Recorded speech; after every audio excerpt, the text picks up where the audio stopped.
Fala galera, aqui é Ricardo Ventura, psicanalista e criador da pós-graduação em análise psicocomportamental da linguagem silenciosa. E você está no Não Minta Pra Mim, o canal de maior credibilidade, acerto e análise, sim. E se você quer aprender a linguagem silenciosa e aplicar na tua vida, nos teus negócios, nos seus relacionamentos amorosos, para não cair mais em golpes, armações, canalhas, agentes abusadores, relacionamentos patológicos, eu aconselho fortemente que você conheça o Congresso, o 5º Congresso Internacional da Linguagem Silenciosa, que vai acontecer aqui em São Paulo, um dia inteiro, juntinho comigo, aprendendo a linguagem silenciosa para você aplicar aí na tua vida. Como é que eu vou saber disso, Ricardo? Acesse nãomintapramim.com.br/evento ou então aqui no primeiro comentário fixado, beleza? Dito isso, vamos analisar quem? Vocês me pediram bastante, inclusive alguns órgãos aí de imprensa, rádios, jornais, estão pedindo bastante para que eu faça uma análise dos debates. Eu estava numa correria maluca, o primeiro debate, inclusive, estava no Espírito Santo, falei palestrando. Inclusive, se você quiser levar Ricardo Ventura para o seu evento, para dentro do seu meet da empresa, agora eu fui fazer para os advogados, daqui a pouco vou fazer para o agro, para o pessoal de vendas, dá para você levar Ricardo Ventura. E aí ontem teve também o debate de um pool ali, FAAP, Estadão e mais alguém, não me lembro a terceiro organizador, e muita gente pedindo para que eu faça essa análise. Ricardo, você vai fazer uma análise política? Não! Eu vou fazer uma análise psicocomportamental da comunicação, de como eles se portam e da comunicação ali no debate. E acredite, existem diferenças. Eu até fiz uma live hoje de manhã lá nos Papos Peripatéticos, falando um pouquinho de cada coisa, falando sobre o rito da mensagem, como que cada um está se apresentando, até um pouco da história dos debates, e é isso que eu quero trazer aqui para você, e vamos acompanhar os próximos debates. Então, eu me comprometo com você para, se tiver algo novo, ou mesmo que se não tiver algo novo, eu posso trazer ali os momentos que vocês queiram que eu analise. Ah, Ricardo, você vai analisar as microexpressões, você vai analisar os movimentos corporais. Não tem tanta necessidade. O que mais eu vi nesse tipo de debate foi o conjunto todo. Isso é muito importante. Então, se nos próximos vocês quiserem que eu analise ponto a ponto, tipo, eu quero esse diálogo, mande para mim.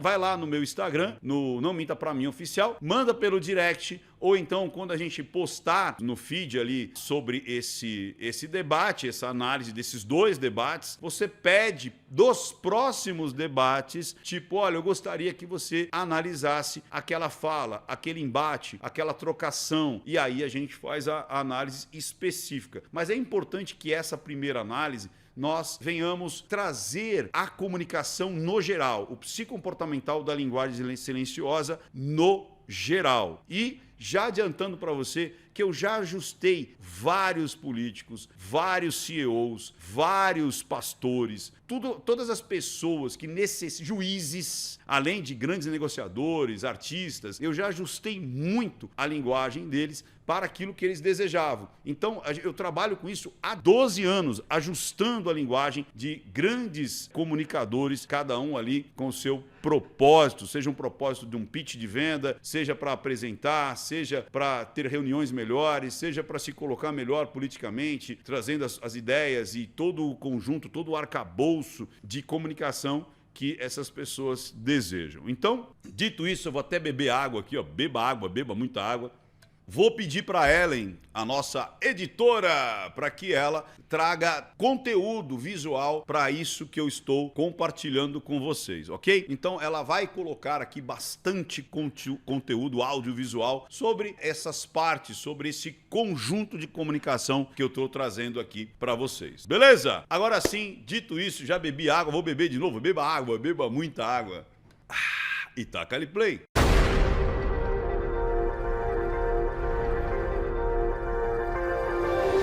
Chegando aqui, pessoal, lembre-se, se você quer continuar recebendo esse tipo de material, inclusive até para você receber as próximas análises dos próximos debates, é importantíssimo você fazer 4 passos. O primeiro é, perceba se você está inscrito no canal. Muitas vezes, por falta de atividade, você é retirado da tua inscrição. Então inscreva-se, aproveita agora que a gente está nesse tempinho aqui para você aproveitar e inscrever-se aqui no canal. Depois, habilite as notificações. Olha que interessante, né? O nome diz habilitar as notificações. Isso garante que eu vou receber as notificações? Não garante. Isso é um dos passos que você precisa fazer para conseguir ter as novas notificações. Por quê? Porque depois de 1,6 milhão de pessoas seguindo o canal, você precisa deixar um rastro, você precisa ser relevante para o YouTube. Como? Você deve dar like nesse vídeo e em todos os outros que você assistir e também comentar alguma coisa. Na sua opinião, quem se saiu melhor? Qual que é a comunicação que está colando mais com a galera? No seu bairro, na sua comunidade, na sua escola, na sua faculdade, no seu trabalho, o que as pessoas estão falando de cada candidato? Escreva aqui embaixo, beleza? Então, antes de mais nada, deixa eu começar aqui. Eu vou começar primeiro com a Marina Helena. Marina Helena, nascida em Brasília no dia 10 de setembro de 1980, ela tem 2 filhos, casada com Luiz Henrique. Maria Helena, ela ficou conhecida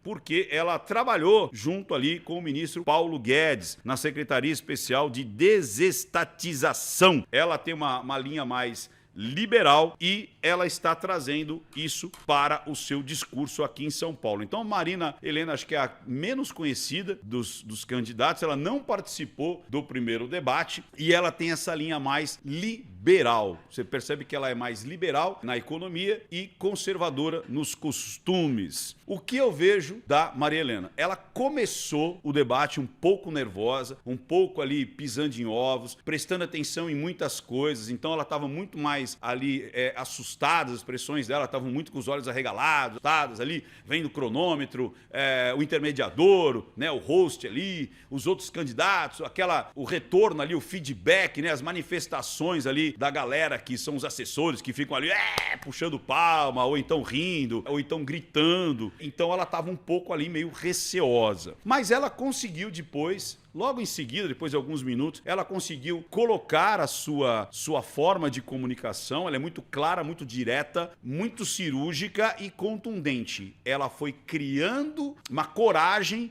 de enfrentar ali os quatrocentões da política, aquelas pessoas que estão acostumadas ao debate, ao xingamento, ao confronto direto, e ela foi ali ganhando cada vez mais fôlego, cada vez mais uma amplitude até das suas ideias, e eu vejo isso. Então, ela está trazendo uma pessoa conservadora, uma pessoa liberal, ou seja, menos Estado e mais gente, mais povo, mais economia, mais crescimento e menos Estado. E ela está trazendo isso e está conseguindo provocar os outros candidatos também. Ela se assemelha mais a quem? Ao Pablo Marçal, que também tem essa linha que a gente vai falar dele daqui a pouquinho. Gostei da tonalidade de voz, gostei da composição de roupa, das cores. Eu acho que ela podia ter um pouco mais de contraste, ficou uma... Ricardo, por que você está falando de roupa? Porque é o rito da mensagem. Então, eu gostei das cores escolhidas, mas ela podia ter feito um efeito mais de contraste, porque incomodava um pouco, ela estava muito clara, com aquele fundo todo azul, criava um pouco de dificuldade para a gente ficar prestando atenção em tudo que ela dizia. Isso é uma das coisas. Vou ver se eu lembro também da roupa dos outros ali e das composições, ok? Essa é a Marina Helena. Eu creio que ela, inclusive, vai ganhar mais fôlego e vai ganhar mais simpatia do eleitorado. É um problema sério para Pablo Marçal, porque os dois vão disputar ali os mesmos votos. Talvez até um pouquinho ali com o Nunes para quem pensa num voto útil, num voto de quem irá para segundo turno. Não sei. Vamos lá. O outro candidato que a gente pode falar é o quem? É o José Luiz da Atena, nascido em Ribeirão Preto, 19 de maio de 57, tem 5 filhos, também casado com Matilde Foresto, mais conhecido como da Atena, é um jornalista, locutor esportivo, apresentador de televisão. Ele é afiliado a Maria Helena é do Novo e ele é do PSDB, cara, Partido Social Democrata Brasileiro. Ele é mais conhecido por apresentar o Brasil Urgente na rede Bandeirantes. Então o da Atena, cara, eu acho que todo mundo conhece o da Atena. É impossível não conhecer o da Atena, porque há muitos anos, até décadas, ele é um apresentador desses jornais de fim do dia. Vou até beber uma água aqui, eu falei do da Atena, me deu até Até acho que minha voz ficou até mais impostada aqui quando eu falei, me ajuda aí, tem imagens. Me deu até uma impostação de voz. Então, eu acho que não tem ninguém que não conheça o Datena, até porque ele é televisivo, ele passa aí pro Brasil inteiro. Enfim, é um cara que não tem nenhum passado político, não tem nenhum passado público. Marina Helena, como eu disse, ela já trabalhou no mercado público, no mercado privado, e hoje ela quer ir para a parte política. Datena acho que nunca trabalhou para o mundo público, só para o mundo privado, como locutor, como apresentador, não tem nenhum passado político. E o que a gente vê do Datena? Eu lembro que no primeiro ele estava sem gravata, me parece que ele estava com um costume. Nesse segundo eu achei ele muito over, muito carregado, muito aquele cara, o velhinho com medo do frio, né? Com capotes em cima de capotes, 2 anéis gigantescos ali de ouro. Essa composição não é legal, não é bacana, passa uma coisa meio de fragilidade, por mais que ele é grande, tem aquela vozona ali e tal, mas é parece que é aquele velhinho que tá com medo de frio, né? Meio que um monte de capote ali e sei lá, ou então um cara que tá desfilando na Quinta Avenida, sabe? Cheio de capotes em cima de capotes, com 2 anéis ali de ouro e tal, não sei, não casou aquela composição para o debate. E por que isso acontece? Porque eu acho que o Datena, ele não aceita conselhos, cara. Parece que o Datena não se prepara para o debate. Parece que o Datena, ele não se prepara para os temas. Parece que é tipo, eu sei, isso aí eu sei, eu falo disso todo dia, eu falo dos problemas da cidade, da cidade de São Paulo, do transporte, da violência, então eu não preciso. Porque é isso que parece, cara. Sabe que aparenta muito? Eu até comentei lá na live de manhã, o Silvio Santos, na década acho que ali de 70, 80, quando ele tirava férias, ele ficava um mês de férias, ele colocava o irmão dele pra apresentar, que acho que era o Leon, se eu não me engano. E aí, era aquela coisa de tipo assim, tá, é o substituto. Então, era aquele cara que fazia, às vezes, do Silvio Santos. A gente falava, não é o Silvio Santos, mas tá bom. O Datena parece que assim, não temos candidato. E agora? Quem irá nos salvar? Põe o Datena aí. Então parece que até ele mesmo não acredita que é candidato. A postura dele é de apresentador, os exemplos dele é de apresentador, o diálogo dele é de apresentador. Ele tem a mesma figura e o mesmo avatar de um apresentador. Eu não consigo ver ele como um gestor público. Tanto é que as frases dele são de referenciais perdidos. A gente fala isso muito em metamodelo, né? Verbos perdidos, que é, devemos melhorar, nós vamos aumentar, nós vamos extirpar, nós vamos acabar, nós vamos curar. É tudo verbos assim que não representam nada. É tipo, vamos melhorar, vamos construir, vamos exterminar, vamos educar. É tudo, pode perceber, é tudo muito I will go, né? Nós vamos, e é tudo um referencial perdido. E nos 2 debates foi exatamente assim. Ele não tem absolutamente nenhum plano de governo dito ali, ele não tem nada autoral, visceral, algo dele, algo novo, é só vamos melhorar, vamos fazer, vamos acontecer, mas não tem nada dele, não tem nada que seja de uma forma inédita e visceral, não tem. E o público, ele gosta disso, que você tem algo de novo. Qual que é o motivo novo? O que eu tenho de novo para a cidade de São Paulo? O público gosta disso, a massa gosta disso. Vamos para mais um aqui, vamos falar de quem? Tabata, vamos falar de Tabata. Tabata Cláudia Amaral de Pontes, nascida em São Paulo, 14 de novembro de 93, sem filho, solteira. Ela é o quê? Politóloga, sei lá que raio que é isso, estuda política, seria? Politóloga, ativista pela educação e política brasileira, filiada ao Partido Socialista Brasileiro, PSB. Atualmente ela exerce o mandato de deputada federal pelo estado de São Paulo. Em 2018 foi a 6ª candidata mais votada no estado. É reconhecida pelos ideais progressistas na Câmara dos Deputados. É isso que eu queria falar. A Tabata, no meio político, então vamos lá, no meio público, ela foi diretamente já ali para um cargo de política. Então, ela sempre fez política. Ela já trabalhou no mercado privado, como a Marina Helena, como o Datena? Não. Ela é uma política profissional. Ela começou a sua vida, tanto é que ela é muito nova, né? Ela nasceu em 93, ela tem quantos anos? Ela tem 30 anos hoje. Só que não parece que ela tem 30 anos. Esse é o problema também. Mas primeiro vamos falar da parte ideológica dela. Recapitulando. Marina Helena, ela é liberal e conservadora. Ou seja, seja, ela preza os costumes mais tradicionais e ela é liberal na economia. Ela quer que a economia flua, menos Estado tomando conta do teu dinheiro, da tua vida, dessa coisa toda, e a geração de riqueza esteja no mercado, para que o mercado se autorregule, para que o mercado esteja cada vez mais aberto para gerar as riquezas e gerar os impostos e gerar as cadeias produtivas e os empregos. Já o Datena, ele não fala, mas ele é mais esse lado progressista, ou seja, esse lado mais o Estado.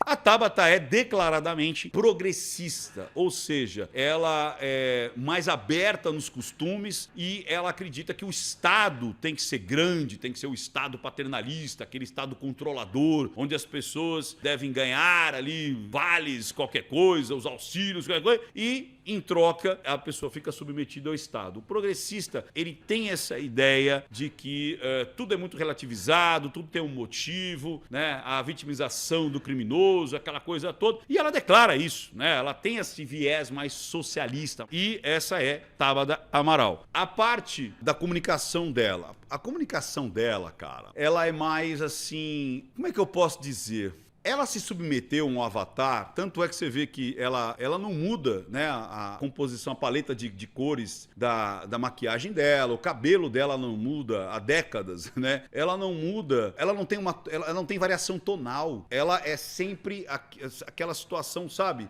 Monotônica ali, sabe? Então não importa a frase, não importa o que ela esteja falando, e é isso cansa. Você pode perceber que isso cansa. Por quê? Porque não tem variação tonal. Então qualquer frase dela sempre vai ter a mesma postura tônica.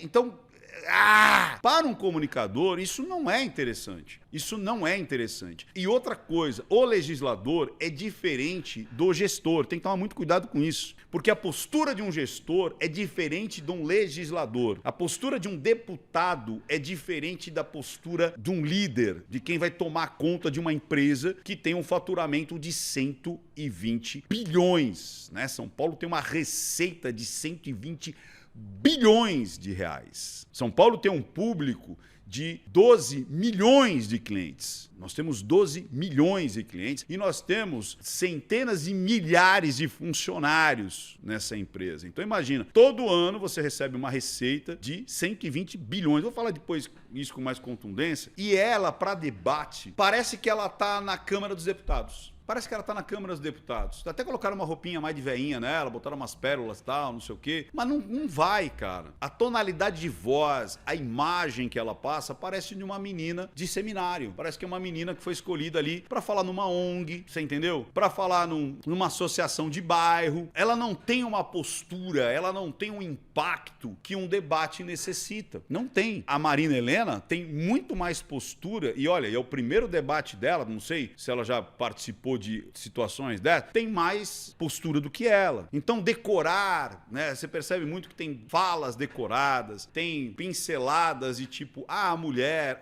o negro, a periferia, a minha vila missionária, não sei o quê. Então você percebe que tem umas pinceladas ali, microsociais, para fazer aquela conexão que estava sendo muito usada ali por uma linha, que é vamos falar dos microsociais, as microcausas, em detrimento das grandes causas, que é o que realmente impacta muito mais, e ela tá nessa ainda, você entendeu? Eu não sei se o público tá comprando Tabata Amaral até por conta disso, você entendeu? O que mais que a gente tem aqui? Vamos falar do Boulos? Guilherme Castro Boulos, nascido em São Paulo, 19 de junho de 82, 2 filhos, casado com Natália Izermeta. É professor, psicanalista, escritor, ativista político brasileiro, filiado ao Partido Social e Liberdade, o PSOL. Ele exerce o mandato de deputado federal pelo estado de São Paulo, é conhecido por invadir prédios privados em atos políticos do MTST. Então, quem é o Boulos? O Boulos, ele é reconhecido, então o avatar dele, ou seja, a imagem dele que você associa a ele, é o cara da invasão, é o cara que gosta muito das atividades que as pessoas denominam da esquerda, então ele parabeniza o Hamas, ele parabeniza o Maduro, ele parabeniza os Castros lá em Cuba, ele sempre está ligado ao grupo dessas figuras que eu acabei de te falar. Então ele é muito conhecido por ser aquela pessoa contundente, não importando-se aos meios para os fins. Ou seja,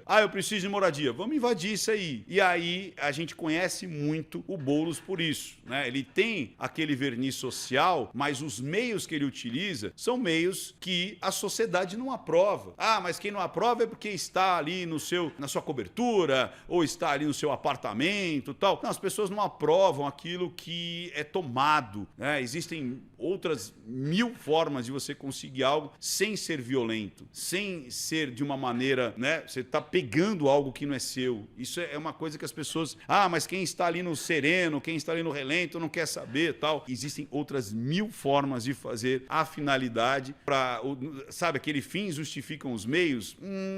Isso é uma relativização de algo que pode se perder o controle. Então, essa é a imagem que as pessoas têm do Boulos. Falou em Boulos, falou daquela coisa do quebra, da invasão, daquela situação extremamente mais raivosa, né? Aquele Boulos com cara fechada e tal. E aí, quando ele vai pro debate, é outro Boulos, cara. É o Boulos que tá sempre sorrindo, ele abre, e isso é muito bom pra ele. Ele abre sorrindo, ele fecha sorrindo, e tem as propostas autênticas, né? Viscerais, aquelas coisas com nomes criativos e tal. Então, ele traz aquele modelo das promessas, né? Nós vamos fazer isso, vamos fazer aquilo. Ele não tem uma vida regressa que as pessoas conheçam, a não ser essa parte ele ficou conhecido pelo MTST e agora acabou de ganhar como deputado federal pelo estado de São Paulo. O que eu vejo de bom no Boulos? Ele é um cara pronto para debate, ele é um cara que faz a lição de casa, ele estuda os candidatos, ele estuda a situação, ele tem várias, assim, já é dele ter várias frases prontas, frases de efeito, frases de abertura, frases de finalização de bloco. Ele é muito bom nisso, ele sabe fazer a gestão do tempo do debate. Eu acho que, assim, o cara que está mais preparado, que fez a lição de casa para o debate tradicional foi o Boulos. O cara que fez a lição de casa, só que tinha o efeito Marçal no meio do caminho. Nós vamos falar daqui a pouco. Ele estava tudo pronto para aquele modelo que funcionou muito bem até anos atrás. E o Nunes também. Então, qual que foi o problema? Eles se prepararam para debates de 5, 10 anos atrás e não para os debates atuais, por conta do efeito Marçal. O Marçal está fazendo algo que é muito novo para essas pessoas. É óbvio que elas não vão ficar à mercê de Pablo Marçal. Elas vão reagir, mas aí vocês vão entender o efeito Pablo Marçal. Vamos falar da roupa do Boulos também? Do Boulos é o tradicional. Um costume ali com cores bem sóbrias, às vezes até um pouco desgastada. Do Nunes também, né?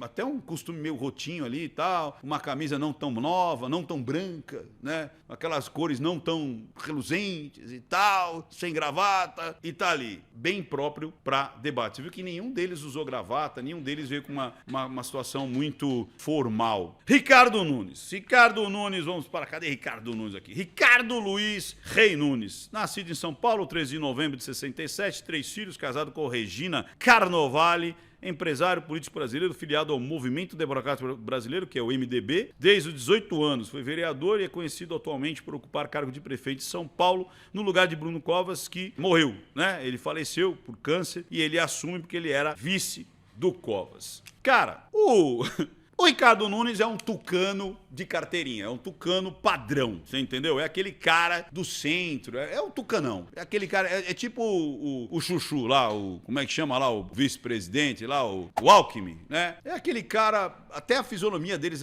são parecida, a pele, né? É tudo uma coisa meia tipo assim, é o Green Man, né? É o homem cinza. Tipo assim, não me vejam, não me notem.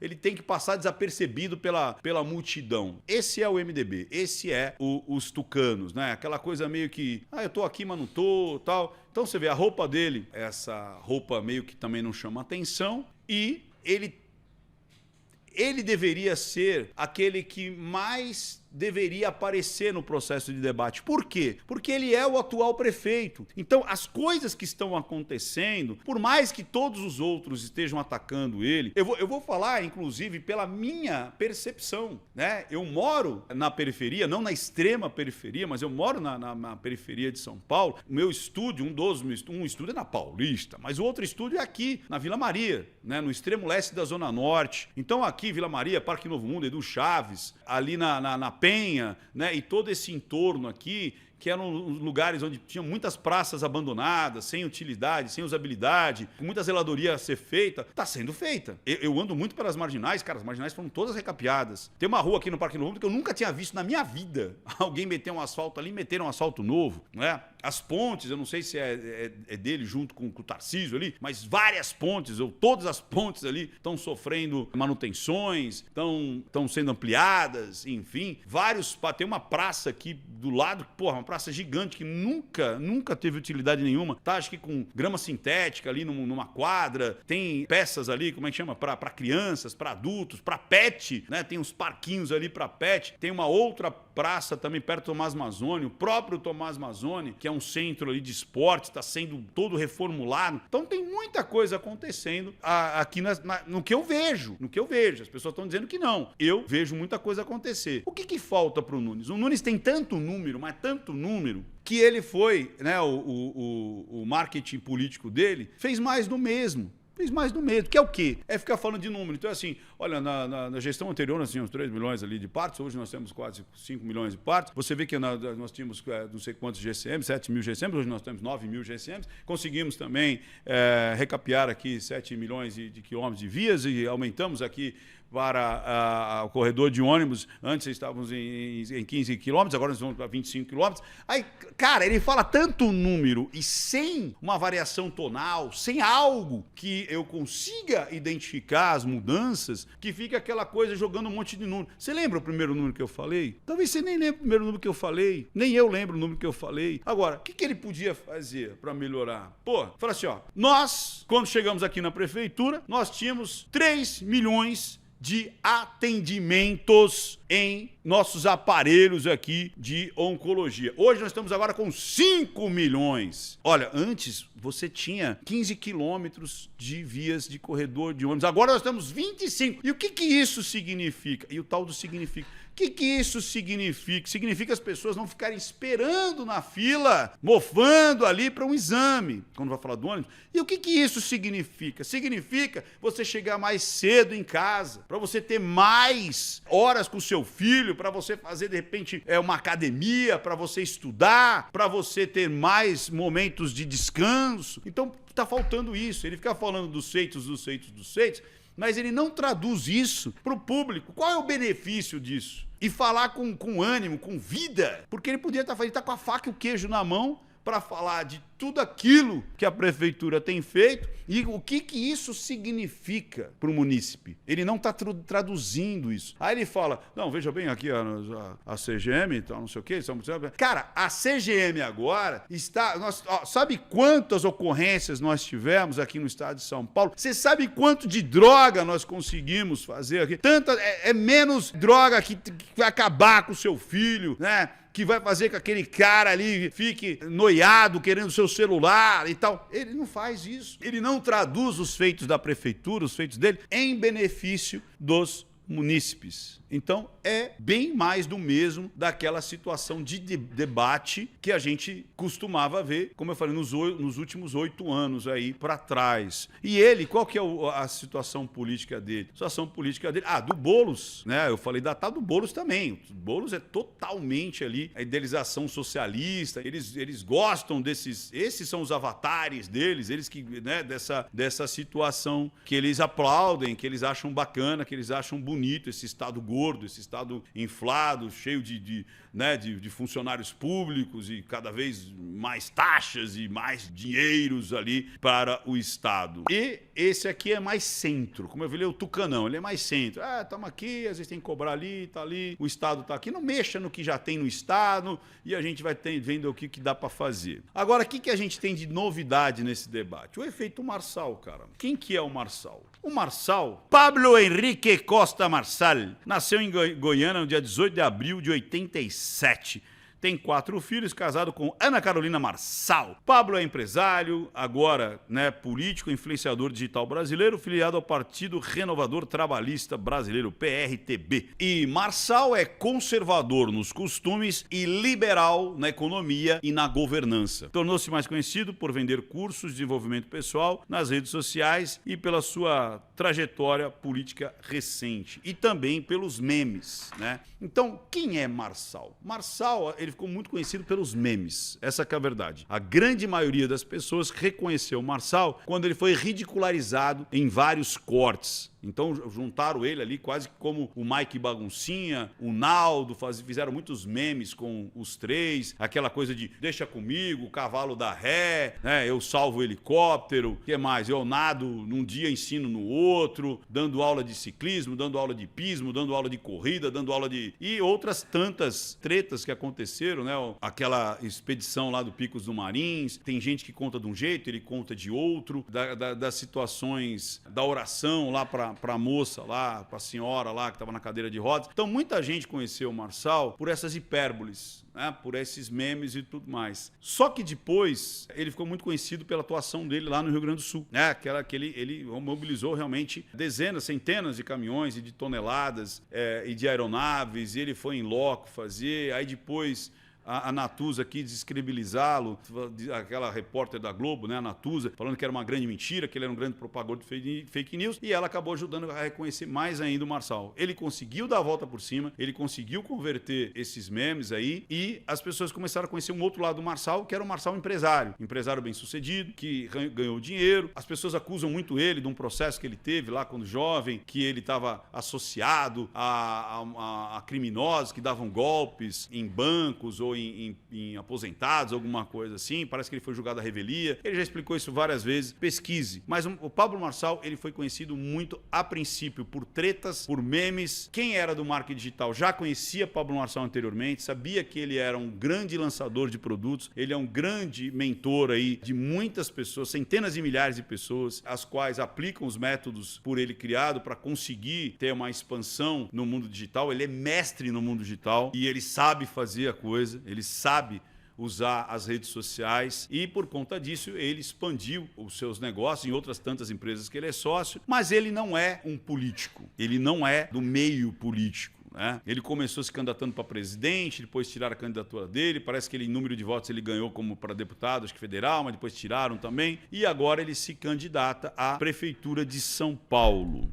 O que acontece? Vamos lá, vestimentas do Marçal. O Marçal, ele é o maior, assim como eu falei, o outlier. Você vê que na primeira ele estava até com o seu blazerzinho, quer dizer, o seu costume e tal, começou com boné, tirou. Nessa ele já foi com uma camisa mais, inclusive, impactante, uma camisa mais com um azul mais fechado, mas ao mesmo tempo diferente dos outros, porque ela reluz um pouco. Então não é aquela camisa mais rota, mais gastinha, que parece que os outros escolhem a dedo. Ele tá com uma camisa mais reluzente e ele ficou com o boné, cara, com o M, que ele faz o M aí, Botou lá o boné o tempo inteiro. Qual que é o bônus e o ônus disso aí? O Marçal, ele é muito, muito, muito bom, não só ele, como a equipe dele toda de marketing no mundo digital. Eles sabem fazer a coisa acontecer, eles fazem cortes durante o que está acontecendo, já estão produzindo os cortes. Eles têm propagadores, muita gente que propaga, muita gente que replica, muita gente que vai criar coisas em cima do que ele está fazendo, porque hoje ele está no Trends, ou seja, ele está na crista da onda, vamos dizer assim. Então, onde você coloca o nome Marçal, o algoritmo vai te colocar para cima, o algoritmo vai te propagar, porque é onde as pessoas estão buscando muito. Só que para televisão, eu não sei se é uma boa comunicação.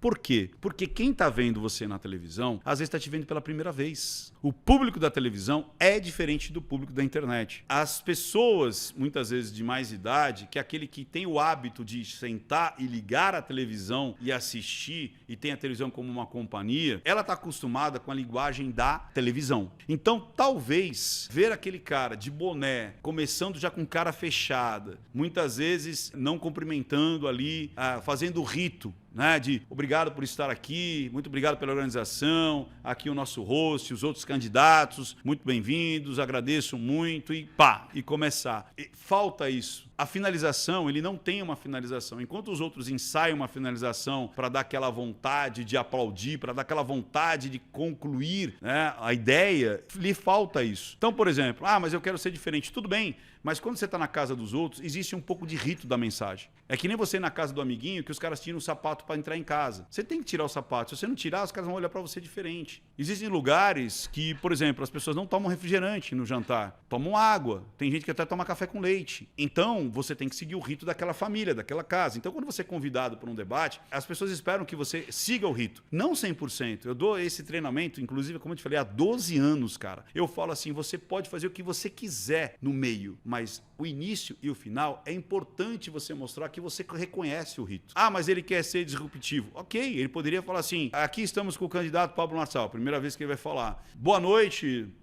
senhora Maria, que é a nossa apresentadora, os outros candidatos, o público presente, você de casa, que é a principal pessoa com quem eu quero falar. Talvez vocês vão ver aqui um candidato diferente. Talvez o que eu falar vai até dar ali uma embrulhada no seu estômago, mas é necessário, porque eu quero desmascarar esses personagens que estão aqui, porque tudo isso aqui é um circo, mas eu quero a tua atenção e o teu respeito. Eu quero o teu respeito. Com eles, alguns não merecem. Pronto, faz uma abertura assim, uma abertura onde você mostra que existe o rito e você quer fazer as suas considerações. Vamos fechar? Na hora de fechar, é importantíssimo você concluir. Qual que é a ideia principal? Qual que é a ideia que eu quis trazer? Seja num debate, seja numa reunião, seja num pitch de venda. Então terminou ali e falou assim, talvez você tenha se assustado comigo, mas não é com você que eu estou gritando, não é com você que eu estou sendo contundente. Você, junto comigo, vamos mudar e desmascarar essas pessoas. Ou você vai cair na lábia deles e mais 4 anos vai reclamar da falta de médico, da falta de remédio, da falta de transporte, da segurança. Então eu estou aqui para desmascarar isso aqui. O meu respeito é com você, não com eles.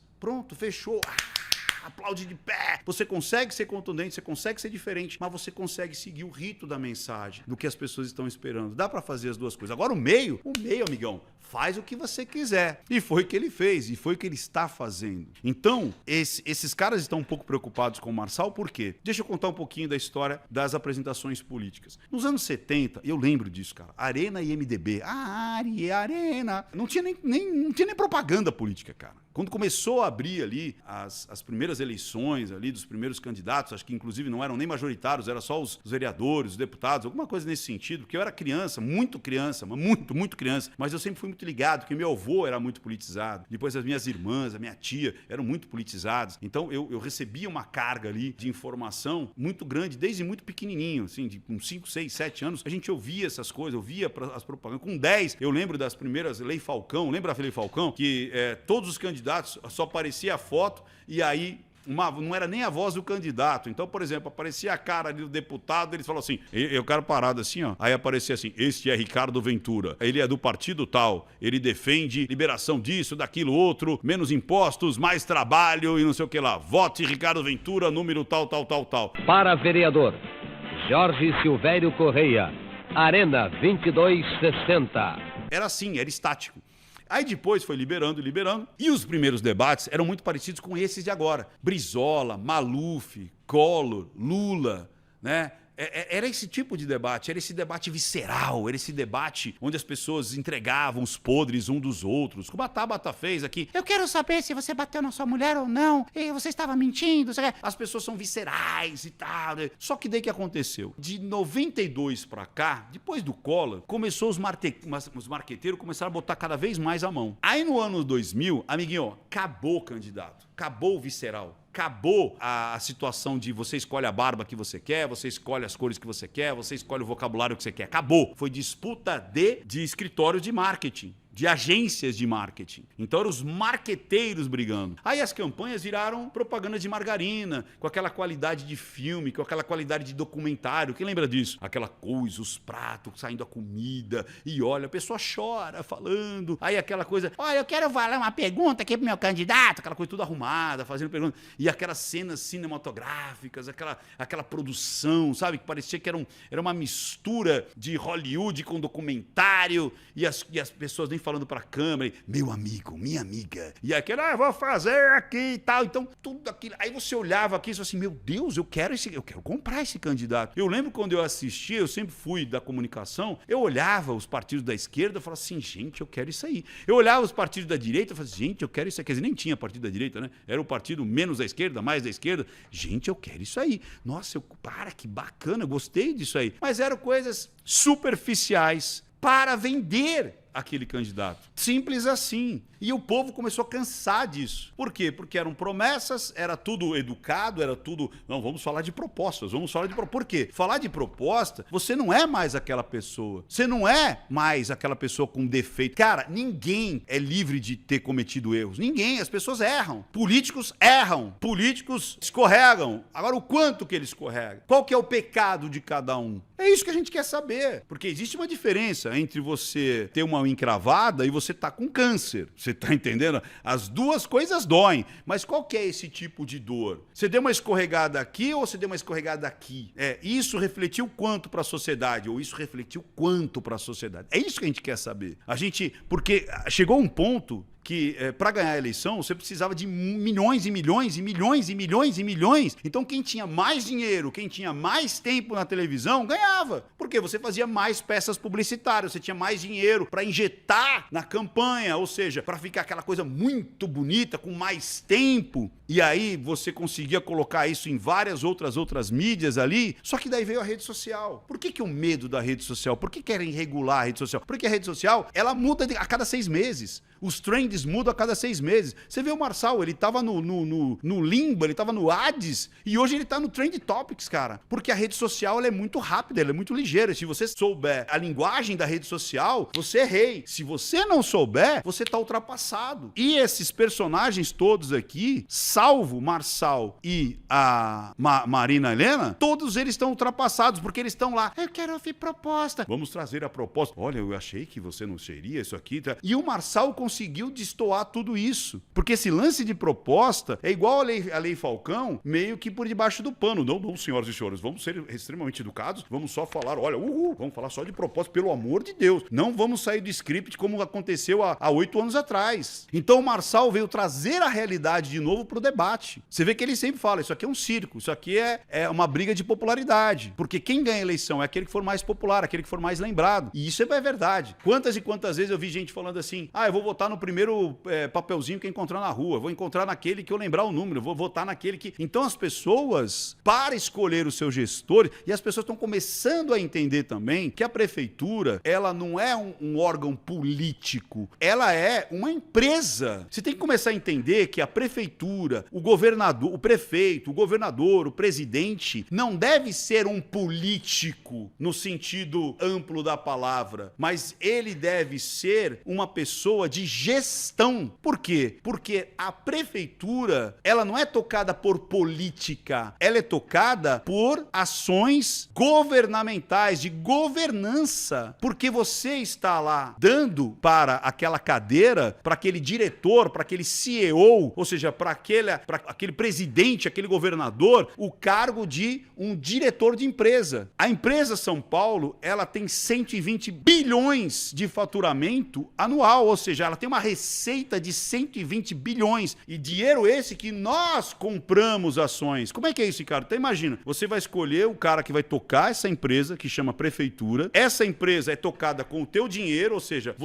talvez você não saiba, mas quando você compra um sapato, você compra um arroz, você compra um refrigerante, você compra um cigarro, você compra uma roupinha, metade, em média, você está doando para o Estado, no caso a prefeitura, como uma ação. Então sabe quando você fala, eu compro uma ação da empresa? Os impostos são as ações da empresa. Eu estou botando o meu dinheiro para que esse cara faça a gestão do meu dinheiro. E ele retorne com as melhores escolhas para mim. Então não é um favor. Você está escolhendo o diretor dessa empresa e está botando na mão dele o teu dinheiro, que somando o dinheiro de todo mundo, dá 120 bilhões. E aí ele tem vários funcionários, só que tem funcionários que são bons e tem funcionários que são preguiçosos. Tem funcionário que nem aparece para trabalhar. Então esse cara tem que ter o peito de falar assim, vamos botar essa galera para trabalhar, porque são os funcionários dessa empresa. E quem paga esses funcionários é aqueles 120 bilhões que é você que comprou um pedacinho ali da Prefeitura de São Paulo. E sem quem são os clientes dessa prefeitura? Você, eu, 12 milhões de pessoas são os clientes dessa empresa. Então olha que interessante, nós somos sócios e clientes ao mesmo tempo. É como se fosse uma ação. Quando você compra uma ação lá da, sei lá, da Ambev, você é sócio da Ambev e ao mesmo tempo, se você compra lá um Guaraná, você é um consumidor. Se você toma uma cerveja, você é um consumidor, você é um cliente. A prefeitura é assim, você tem que começar a olhar que você tem que escolher pessoas que têm capacidade, não política, mas uma capacidade de gestão, uma capacidade de quem realmente está a fim de gerir essa empresa. Seja um prefeito, um governador ou um presidente. Então, se este político também consegue formar ali o seu secretariado, os seus ministros, né, com pessoas excelentes que são boas naquilo que se propõe a fazer cada cadeira e não uma distribuição partidária, porque senão você põe um monte de político para tocar uma empresa de 120 bilhões. E nós estamos falando só da prefeitura. Imagina quando você escolhe um governador, imagina quando você escolhe um presidente. Esses números vão começando a ficar maior e os clientes começam a ficar maior também. Então, começa a pensar nesse ponto. Quem que você vai escolher dessas figuras para tocar uma empresa de 100... Quem tem mais energia, quem tem mais experiência para tocar uma empresa que tem 120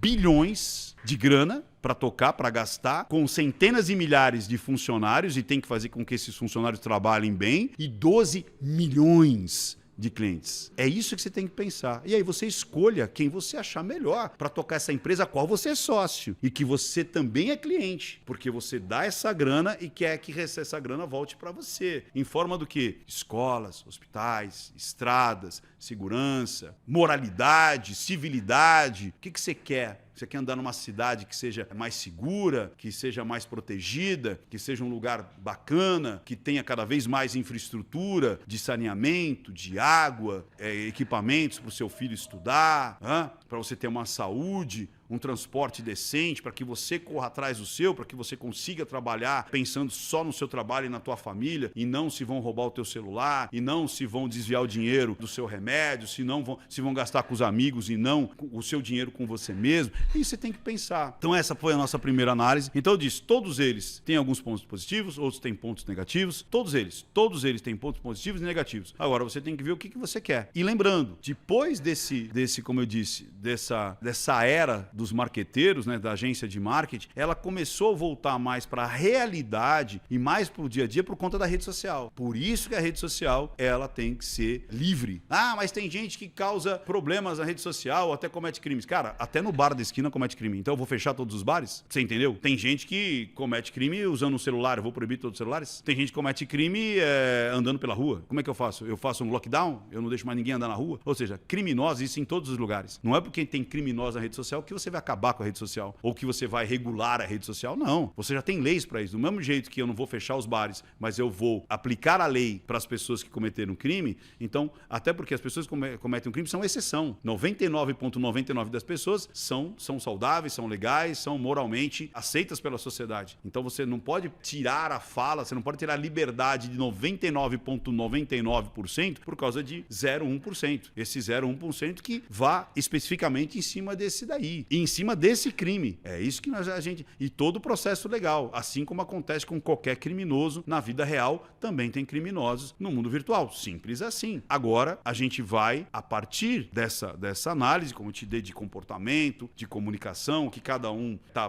buscando, que cada um tá... E um detalhe, né?